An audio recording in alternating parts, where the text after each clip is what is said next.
ఇది వచ్చేసరికి Mahindra new Scorpio. ఈ వెహికల్కి గాను డీక్రోమింగ్ అనేది అయితే చేస్తున్నాం. ఈ డీక్రోమింగ్లో వచ్చేసరికి మనం పార్ట్స్ డిస్మాండిల్ చేయడం చాలామందికి అయితే ఇష్టం ఉండదు. కొంతమంది కస్టమర్లకి మనం డిస్మాండిల్ చేయకుండా వీటికి ఉండగానే డీక్రోమింగ్ చేయండి అని అడిగే వాళ్ళకి ఇది ఒక పద్ధతి. మనం ఒకవేళ ఓపెన్ చేయాల్సి వచ్చినా కూడా పర్ఫెక్ట్గా తీసి డిస్మాండిల్ చేసి మనం రీపెయింట్ అనేది అయితే చేసి మళ్ళీ రీఫిట్టింగ్ అనేది అయితే చేస్తున్నాం.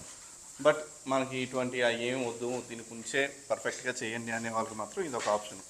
మనం ఈ డీక్రోమింగ్ చేసేటప్పుడు ఈ క్రోమ్ గార్నిష్ మీద మొత్తం కూడా శాండింగ్ చేసుకొని మనం ప్రైమర్ కోటింగ్ అనేది అయితే అప్లై చేయాల్సి వస్తుంది. మన ప్రైమర్ కోటింగ్ కూడా 2Kది ఉంటుంది. మనకి 2K ప్రైమర్ కోటింగ్ అప్లై చేసి దీని తర్వాత మనం పెయింట్ అనేది అయితే చేయడం జరుగుతుంది. మీకు నెక్స్ట్ వీడియోలో పెయింట్ ఏం చేసామన్నది అయితే అప్లోడ్ చేస్తాం.